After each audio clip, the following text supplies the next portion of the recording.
Hello बच्चों, हम पढ़ रहे हैं class 8th math English medium. अपनी एक्सरसाइज रनिंग है 1.1। तो 1.1 के हमने क्वेश्चन नंबर 5 तक सॉल्व कर लिए थे। अब हमारे पास है क्वेश्चन नंबर 6। क्वेश्चन नंबर 6 हमें गिवन है मल्टीप्लाई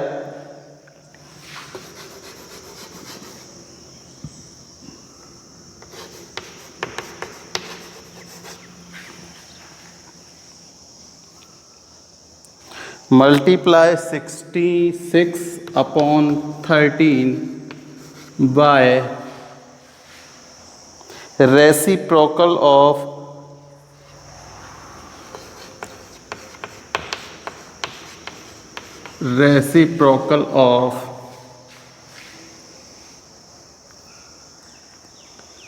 -7 अपॉन 16 -7 अपॉन 16। ठीक है, तो हमें क्या करना है, 6 अपॉन 13 का मल्टीप्लाई करना है किससे, -7 अपॉन 17 के रेसिप्रोकल से। तो सबसे पहले हम सॉल्व करते हैं, तो हम रेसिप्रोकल फाइंड करते हैं। क्या फाइंड करते हैं, reciprocal of -7 upon 16 is 16 upon -7। Reciprocal का मतलब क्या होता है, मैंने पहले ही बताया था। रेसिप्रोकल का मतलब है ऐसा नंबर जिससे इसका मल्टीप्लाई करने पर क्या है, 1। तो देखो -17 अपॉन 16 है, सॉरी -7 अपॉन 16। तो इसका क्या कर दो, इन्वर्स कर दो इसको, मतलब इसको तो ऊपर और इसको क्या कर दो नीचे, मल्टीप्लाई कर दो। देखो 16 अपॉन -7, तो -7 से -7, 16 से 16 कैंसिल, क्या आ जाएगा 1। तो -7 अपॉन 16 का रेसिप्रोकल क्या होता है, 16 अपॉन में -7। अब हमें मल्टीप्लाई करना है किससे, ठीक, तो इनका मल्टीप्लाई कर दो। 96 माइनस के 91, ठीक। इन दोनों का, इनका क्या कर दिया, मल्टीप्लाई कर दिया। ये अपने पास आ गया क्वेश्चन नंबर 6 का आंसर, ठीक। हमें क्या करना है, रेसिप्रोकल से मल्टीप्लाई करना है, इस नंबर से मल्टीप्लाई नहीं करना, इस नंबर के रेसिप्रोकल से मल्टीप्लाई करना। तो इसका रेसिप्रोकल क्या हो जाएगा, 16 अपॉन में -7 और मल्टीप्लाई कर दिया, ये आ गया। Okay, question number 7, tell what property allow you to compute. हमें 1/3 इंटू 6 इंटू 4 3 इक्वल है 1/3 इंटू 6 इंटू 4/3। देखो इसमें क्या हो रहा है, एक में तो इन दोनों का मल्टीप्लाई हो रहा है और एक में इन दोनों का मल्टीप्लाई हो रहा है, फिर इसका मल्टीप्लाई हो रहा है, ऐसे ही है। और हमें बताना है कि इसमें कौन सी प्रॉपर्टी यूज हो रही है।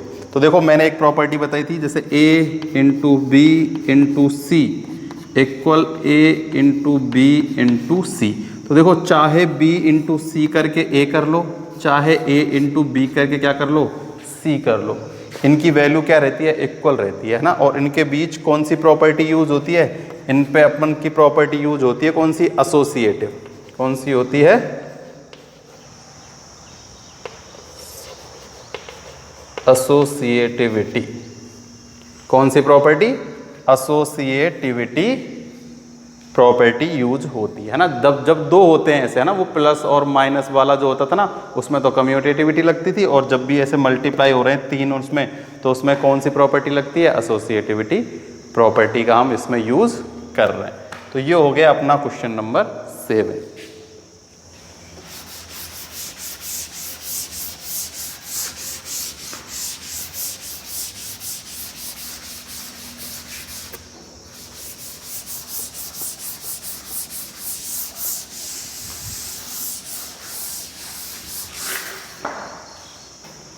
Question number 8, is 8/9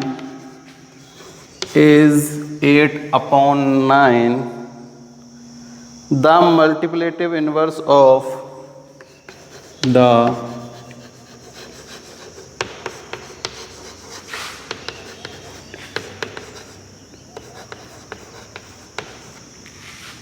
inverse of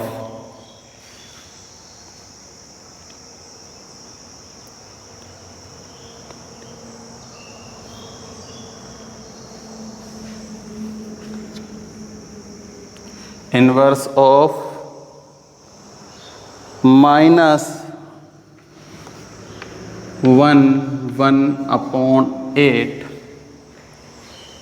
y और नॉट y। अगर है तो क्यों है और नहीं है तो क्यों नहीं है।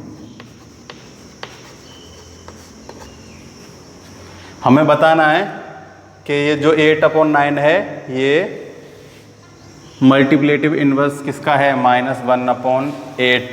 ये इसका मल्टीप्लेटिव इन्वर्स है या नहीं, और है तो क्यों नहीं है। तो देखो मल्टीप्लेटिव इन्वर्स क्या मतलब है, इन दोनों का मल्टीप्लाई करने पर क्या आना चाहिए, 1 आना चाहिए। ठीक है, तो देखो इनका मल्टीप्लाई करते हैं।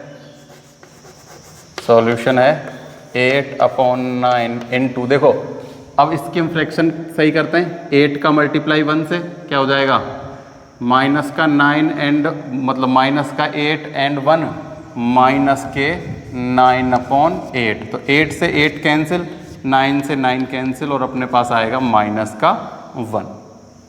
ठीक है, तो हम क्या लिखेंगे, 1 is not multiplication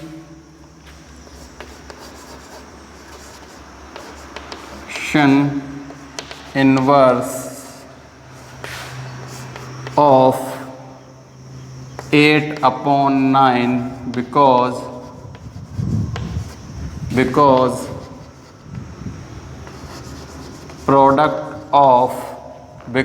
the product of them is not equal to 1। ठीक, हमें क्या प्रूफ करना था कि इसमें और इसको देखना था कि ये क्या है, ये जो है इसका मल्टीप्लेटिव इन्वर्स है या नहीं है। तो हमने कैसे चेक किया, इन दोनों का मल्टीप्लाई करने पर 1 आना चाहिए, -1 नहीं, क्या आना चाहिए, 1। तो 1 आ जाएगा तो इसका मतलब क्या है, वो मल्टीप्लेटिव इन्वर्स है, और नहीं तो नहीं है ना।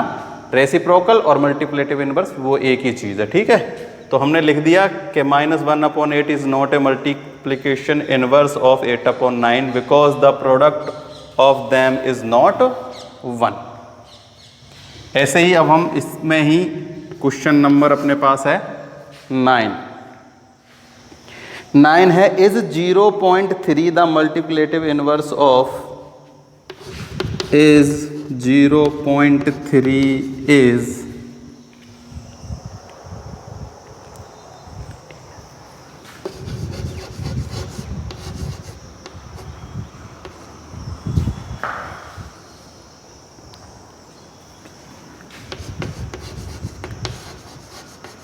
multiplication inverse of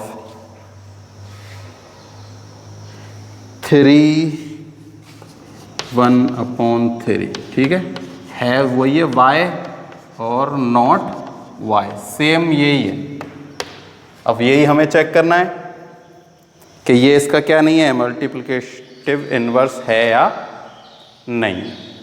ठीक, तो कैसे चेक करेंगे, वही सबसे पहले इसका मल्टीप्लाई और इसका मल्टीप्लाई क्या आना चाहिए, 1। तो देखो सबसे पहले ये कितना है अपने पास, 0.3।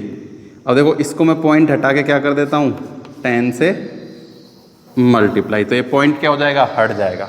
और इसकी फ्रिक्शन करते हैं, 3 3 = 9/1, 10/3, 10 से 10, 3 से 3 इक्वल्स टू में 1। क्या लिखेंगे हम, yes 3 1/3 is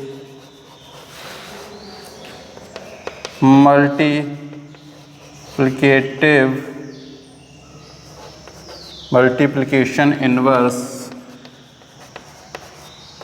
of 0.3 because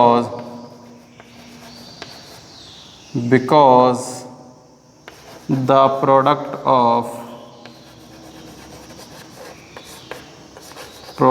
of them is 1।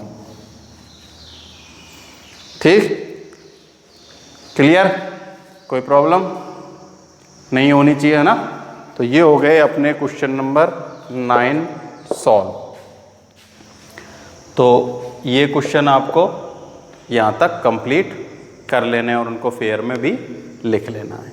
अब इसके आगे के जो दोनों है ना, जो 10 और 11 क्वेश्चन है ना, वो जो क्वेश्चन आपसे हो जाए वो आपको खुद को करना है और मेरे को कमेंट बॉक्स में कमेंट करके बताना है कि सर हमने 10 का ये कर लिया और 11th का ये क्वेश्चन कर लिए, और जो जो आपसे नहीं होंगे उनको मैं सॉल्व करा दूँ।